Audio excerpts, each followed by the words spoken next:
Vouloir se démarquer de la masse, c'est bien, on va pas vous reprocher de chercher à être original.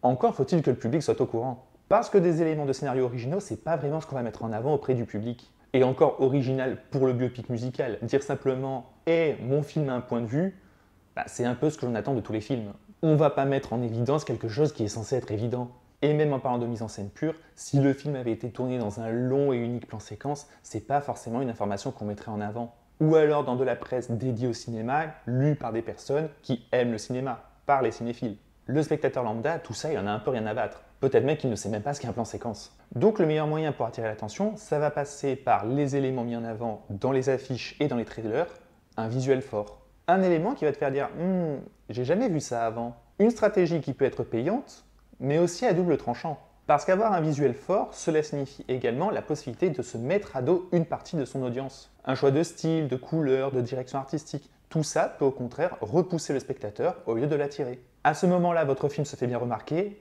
mais pas pour les bonnes raisons. Et ce qui devait se transformer en succès prouvant à Hollywood que l'on peut faire des films différents qui fonctionnent, se transforme en immense flop. Et c'est exactement ce qu'il s'est passé pour le film retraçant la vie et la carrière de Robbie Williams, Better Man.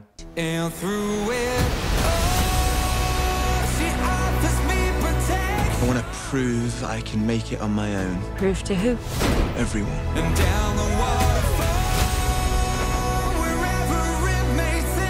Songs are only valuable if they cost you something. If you're gonna laugh, do it on the inside, yeah? I don't give a fuck what they think. You give a fuck what everyone thinks.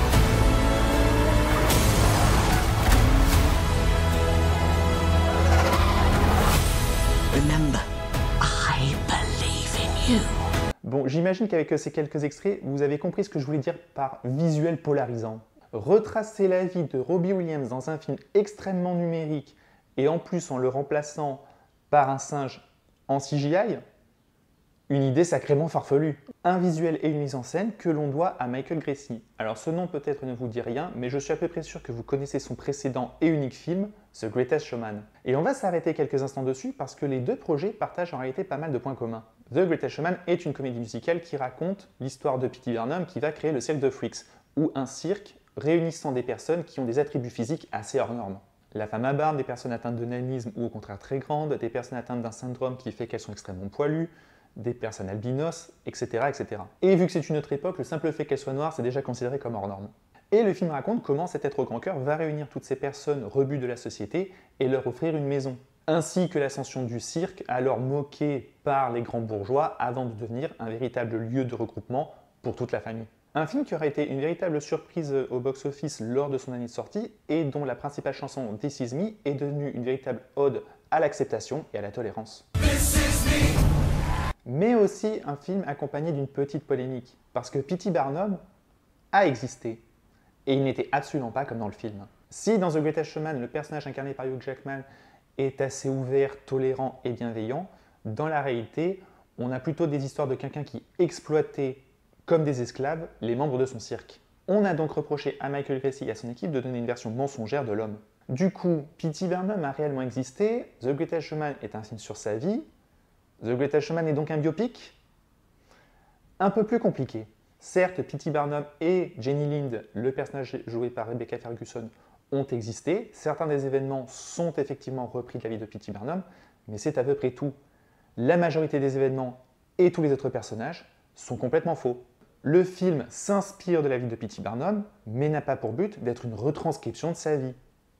Donc c'est pas vraiment un biopic. Le film ne se cache pas de s'inspirer de sa vie, mais ne l'adapte pas. D'ailleurs, à aucun moment dans le marketing, le film n'a été vendu comme un biopic. Et de toute façon, tout dans le visuel de The Greatest Showman sonne le factice. On se retrouve à nouveau avec une image très numérique, par les décors, par les costumes, à aucun moment je n'ai l'impression d'être véritablement à l'époque pendant laquelle le film est censé se dérouler. C'est une version fantasmée, ce n'est pas la réalité. Certes, l'homme a réellement existé, mais si la présence de véritables personnes dans un film servait à justifier l'authenticité des faits, alors les Assassin's Creed, ce serait des cours d'histoire. Par son visuel, par son intention, le film ne nous cache jamais que ce qu'il raconte est potentiellement faux, voire certainement faux. Si vous venez de voir The Greatest Showman sans savoir qui était P.T. Barnum, je suis à peu près sûr que jamais vous vous direz « ça c'est un biopic ». Oui, mais les personnes qui connaissent P.T. Barnum et qui croient ce qu'on a vu dans le film, on en vient à ce qu'on disait plus tôt, c'est aussi au spectateur de se renseigner. Là où The Greatest Showman va m'intéresser, c'est justement dans le parallèle que l'on peut faire avec Better Man. Le premier est un film qui va utiliser des éléments de la réalité, mais va assumer son côté factice pour raconter quelque chose de complètement différent, voire opposé à la réalité. De l'autre, on a un film qui se revendique comme biopic, donc qui se revendique comme étant la réalité de la vie de Robbie Williams, et qui pourtant va utiliser des éléments totalement factices pour nous le raconter. D'un côté, le numérique est là pour nous rappeler que nous sommes dans un film et nous éloigner de la réalité. De l'autre, le numérique va être un outil qui doit être au service de la réalité et d'aller encore plus loin. Et ce pourtant, tout en nous disant tu as un singe en CGI dans mon film, ne t'attends pas à ce que tout soit à 100% vrai. Déjà de base, Better Man rappelle au spectateur qu'il n'a pas pour but d'être la vérité véritable. Ça ne veut pas dire qu'il ne va pas essayer de s'en rapprocher, mais il se permettra quelques écarts parce qu'on est au cinéma. Ça, ce sont les promesses sur le papier. Et quand on a un visuel aussi marqué dans les bandes annonces, il faut espérer qu'il va l'assumer dans le film. Et c'est totalement le cas. Difficile de ne pas voir le numérique parce qu'il est omniprésent. Un numérique qui va donner une patine au tout très pub, très clip. Ce qui a du sens parce que Michael Grcie vient de la pub et du clip, comme David Fincher ou Gilles Lelouch. Et doublement justifié parce que le film sera parsemé de nombreux morceaux musicaux qui le rapprochent assez de la comédie musicale. On peut faire d'ailleurs plusieurs parallèles entre ce film et Rocketman, film sur la vie de Elton John, et qui prenait aussi l'aspect d'une comédie musicale. Des numéros musicaux extrêmement stylisés et bourrés d'idées, et on voit tellement que c'est là que Michael Grcie s'éclate le plus, quelles en sont les meilleures scènes du film. Ah non, la scène de Rock DJ disponible sur YouTube, je la passe encore de temps en temps tellement je la trouve incroyable.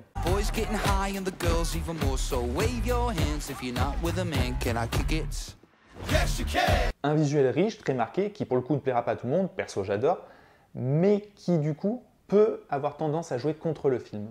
Le léger souci, c'est que lorsque tu as des scènes avec des effets aussi visibles et aussi nombreux, dès lors que ça se calme un peu, ça a tendance à se voir. Dans des scènes un peu plus intimistes où Michael Grcie va se contenter de faire un bête chant contre chant, quand on a eu des tas d'explosions 2 minutes avant, on a un peu cette impression de soufflet qui retombe. Rien de très critique, mais bon, c'est un petit défaut à signaler. Mais ce numérique omniprésent et ultra visible, il n'est pas seulement là juste pour donner un effet. Il a aussi un intérêt technique. En général, dire d'un film qu'il est numérique, dans le sens où on voit le côté extrêmement retravaillé de l'image, c'est pas vraiment un compliment. Ça a tendance à mettre en avant le côté factice du projet. Et si nous allons voir un tout petit peu plus tard que ce numérique sert en réalité les thématiques du film, il sert aussi pour intégrer l'élément central, le singe. Ça a été le sujet de tout le monde lorsqu'on a découvert la bande-annonce. Pourquoi remplacer le personnage de Robbie Williams par un singe en CGI ?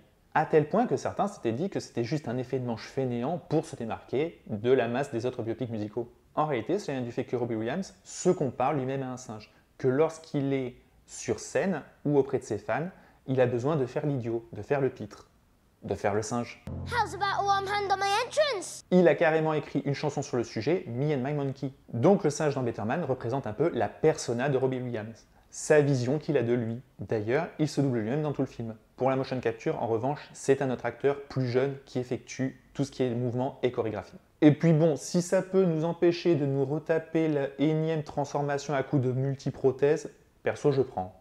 Mais voilà, dès lors qu'on a décidé que notre personnage principal serait un singe humanoïde, eh bien il faut l'intégrer dans notre film. C'est là qu'intervient le numérique. Dès lors que vous devez mettre en scène une créature en CGI, vous devez avoir tout un exercice de réflexion, et ce, dès la phase de création. Vous ne pouvez pas laisser les concept artistes, les modélistes, etc., faire votre créature dans leur coin, et ensuite juste vous l'ajouter à votre film. Ce n'est pas possible. Ce n'est pas possible parce que votre film doit être un tout cohérent. Vous ne pouvez pas avoir une direction artistique extrêmement réaliste et y intégrer un personnage qui va avoir des traits beaucoup trop cartoon.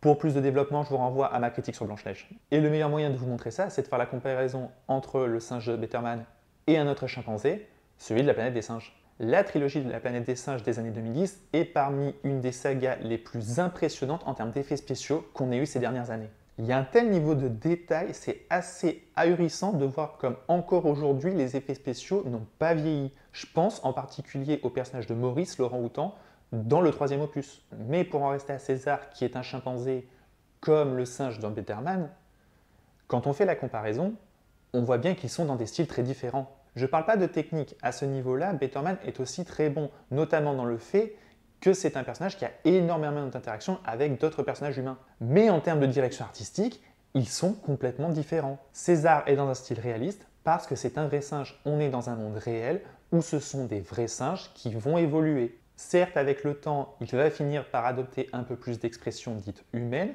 mais cela restera, malgré tout, propre à l'anatomie du chimpanzé. Il n'y aura pas d'expression exagérée. A l'inverse, le singe de Peterman, c'est pas un vrai singe. C'est un humain qui a un skin de singe. Il faut donc, lorsqu'on le voit, que l'on oublie que c'est un singe en réalité. Il faut qu'il adopte absolument tous les traits en termes de mouvement et d'expression des êtres humains. Ça implique d'accentuer, voire de tricher avec ce qui est réellement capable de faire un chimpanzé. On a donc un personnage qui ici ne recherche pas le réalisme et assume totalement son côté factice. Mais du coup, mettre ce personnage factice dans un monde trop réaliste, eh ben il dénoterait. Or, par son tout numérique et sa mise en scène extrêmement voyante, le personnage de Robbie Williams se meut parfaitement dans cet univers. Vraiment, faites le test d'inverser les modèles et de les mettre dans l'univers de l'autre, vous verrez que ça ne colle absolument pas. Donc ce qui est appréciable avec Peterman, c'est que quand bien même il a ce côté numérique qui pourrait faire un peu toc, en réalité c'est plutôt réfléchi et bien pensé en amont. Maintenant, on se pose la question de est-ce que ça ne serait pas juste un gimmick? Est-ce que ce ne serait pas juste de la poudre aux yeux pour nous faire oublier que le film en réalité est bien vide? Eh bien au contraire, Michael Gracey va pleinement utiliser ses effets et s'amuser avec pour nous parler de son personnage. Comme je le disais, le fait d'avoir un singe dans Peterman vient du fait qu'il s'agit de la projection de la perception qu'a Robbie Williams de lui-même, pour les bons et les mauvais côtés. Il est un showman qui n'a aucune limite, qui se fait plaisir et fait plaisir au public, qui les fait rire, qui les amuse, les divertit, mais il a également un sacré syndrome de l'imposteur. Bien que devant les caméras, Robbie Williams fasse preuve d'une véritable assurance, il va se demander pendant tout le film, est-ce qu'il mérite réellement ce succès? Est-ce qu'il est réellement talentueux? Il doute en permanence de lui. Avoir été abandonné par son père alors qu'il était très jeune n'a pas dû aider, mais on va y revenir un peu plus tard. Et l'une des très bonnes idées du film va être de matérialiser ce doute par la présence d'autres singes.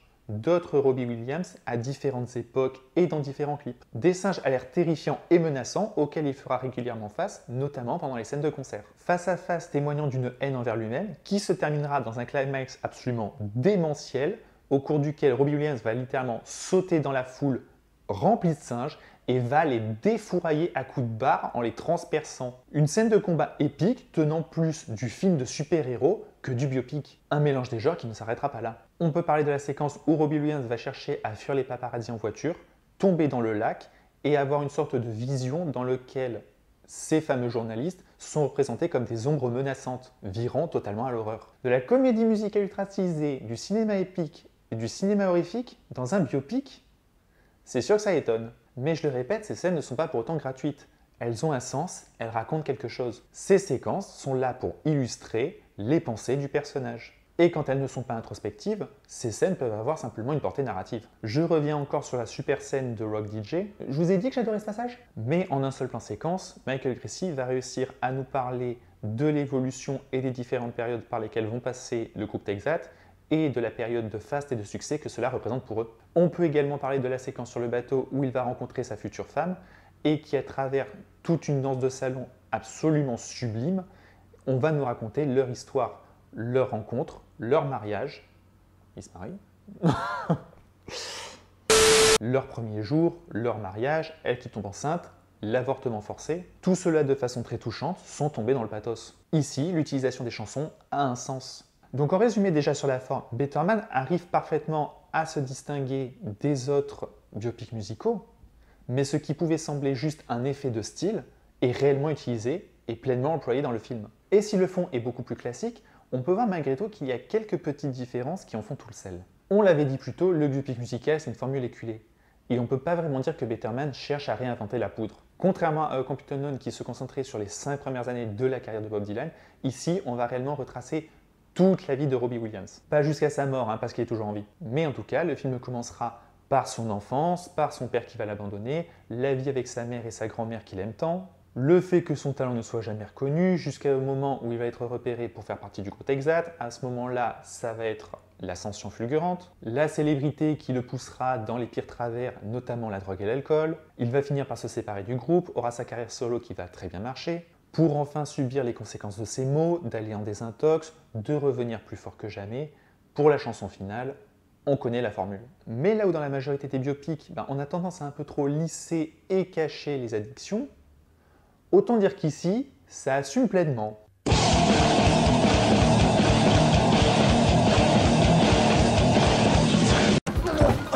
Le film, à aucun moment, ne va hésiter à nous montrer que Robbie Williams prend de la drogue, consomme de l'alcool, voire même en consomme de plus en plus au fur et à mesure que le film avance. Seul ou accompagné, quelles qu'en soient les occasions, les addictions deviennent son quotidien. Faudra que je vérifie, mais entre les nombreuses prises de stupéfiants et les quelques scènes de nudité, je me demande si le film était tout public aux États-Unis. Dans la formule éculée du biopic musical, on avait parlé d'une autre formule qui est encore bien plus éculée, le rise and fall.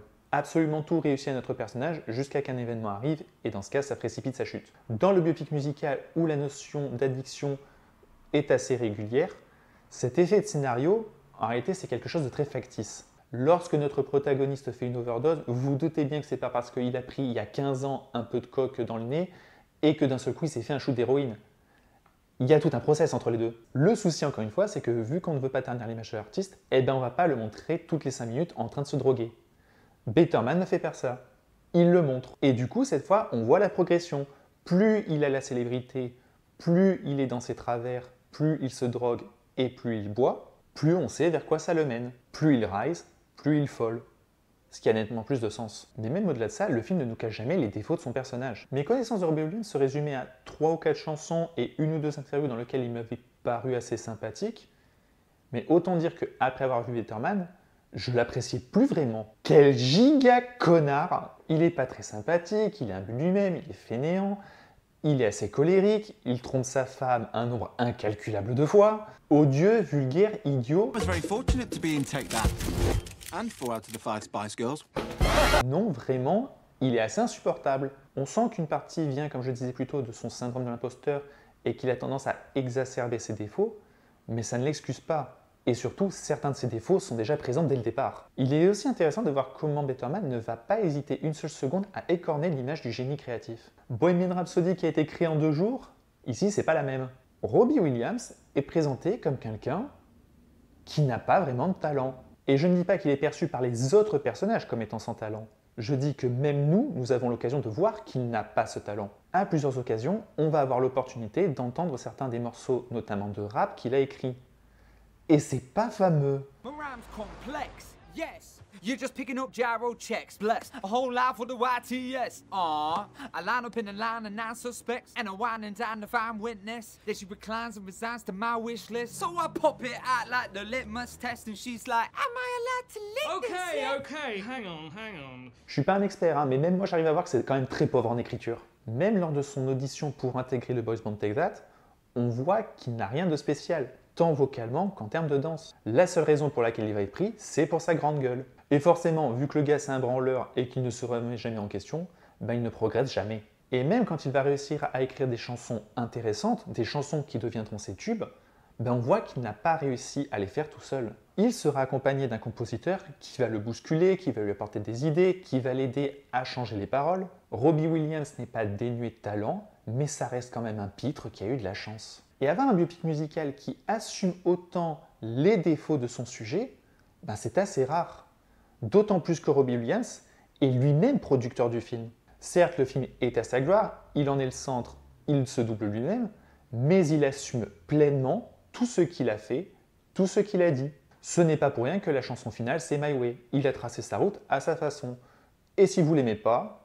Fuck yourselves. Mais un autre point qui se différencie un peu des autres biopics musicaux, c'est le traitement du père. Dans ce genre de projet, on a toujours tendance à vouloir mettre un antagoniste. Ça peut être un manager, un producteur, un journaliste qui ne comprend simplement pas l'artiste, ou aussi un membre de la famille. Et au départ, le père semblait clairement prendre cette voie. Déjà parce qu'il a abandonné son fils très jeune pour aller vivre une carrière dans le showbiz, mais aussi parce qu'il aura tendance à revenir à plusieurs reprises dans la vie de Robbie, soit parce que quelqu'un l'aura poussé, notamment la grand-mère de Robbie, mais aussi lorsque ce dernier sera célèbre. Il aura même tendance à se comporter un peu comme un manager. La perception de lui est donc que c'est un égoïste qui est uniquement motivé par ses intérêts. Et pourtant, il y a une scène qui va apporter pas mal de nuances à ce personnage. C'est une scène au bord d'un étang se déroulant à un moment de la vie de Robbie Williams où il commence déjà à dégringoler. Son père va alors venir lui rendre visite et petit à petit, ils vont finir par se dire leurs 4 vérités. Williams va alors évidemment reprocher à son père de l'avoir abandonné, tout ça pour jouer dans des salles uniquement pour 50 personnes, comparant son succès à lui par rapport à l'artiste raté qu'est son père. Et là, ce dernier va lui expliquer que certes, il n'a joué que dans des petites salles de fête pour très peu de personnes, mais quand bien même ce ne serait que pour une seule, il continuerait de chanter et le ferait parce que ça lui plaît. Il ne cherche pas la reconnaissance et la célébrité, mais juste le plaisir du partage et du spectacle, contrairement à Robbie. Bon, je pense que c'est un poil plus complexe, je pense qu'il voulait la célébrité malgré tout, et je pense qu'il vit à travers son fils cette célébrité. Mais malgré tout, cette séquence, et même plusieurs petits détails tout le long du film, notamment des petits gestes, des petits regards qui pour moi témoignent de l'amour du père envers Robbie, That's my boy. ben ça rend ce personnage très intéressant, même le plus intéressant du film. Un faux antagoniste. En conclusion, on se retrouve quand même avec un biopic musical avec une forme extrêmement tranchée, pleinement assumée et réfléchie, un fond plus nuancé, plus profond et malin qu'attendu. Du coup, on pourrait dire que Better Man, c'est un très bon biopic. Malgré tous ces petits changements qui font la différence, on retrouve encore une fois la même formule éculée. La structure est utilisée. Avoir des personnages complexes, avoir des personnages en 3 dimensions, c'est pas censé être un critère de qualité. C'est censé être l'une des bases du scénario. Difficile pour moi d'utiliser cela comme un argument pour dire que Better Man est un bon biopic. Ça en fait juste un meilleur biopic que les autres. Le meilleur moyen pour moi de déterminer si Better Man est un bon biopic, c'est la notion du point de vue. Et il n'y en a pas dans ce film. Michael Gracey est un réalisateur que je trouve talentueux, il a bien su servir le projet sur lequel il a travaillé, mais il n'a pas apporté ses thématiques. Il n'a rien à dire sur Robbie Williams, il n'a rien à dire sur le monde du showbiz en général. Il n'a rien à dire tout court. Better Man reste, d'un point de vue scénaristique, une banale fiche Wikipédia. Alors des pages Wikipédia comme ça, j'en voudrais tous les jours, hein, mais une page Wikipédia quand même. Après, à sa décharge, difficile de lui en vouloir, parce que certes, Robbie Williams est un artiste reconnu et apprécié, mais il est très loin d'être un jalon de l'histoire de la musique. Et attention, je ne dis pas que Better Man est un mauvais film, je dis juste que d'un point de vue du biopic, il n'apporte pas grand-chose. C'est un bel écrin, mais dont le scénario reste posé sur des rails. C'est un film généreux, fun, drôle, émouvant, c'est un excellent divertissement. Un meilleur divertissement qu'un biopic. En soi, quand bien même je reverrai Better Man, et ce avec beaucoup de plaisir, je considère qu'il est un moins bon biopic que Complete Unknown, qu'en l'occurrence je ne reverrai jamais. Ok, donc si on récapitule, pour renouveler le biopic musical, on peut modifier le fond, avoir un point de vue. On peut également modifier la forme, avoir un visuel plus tranché. Mais et si, avant de vouloir faire un biopic, en fait on voulait faire un film?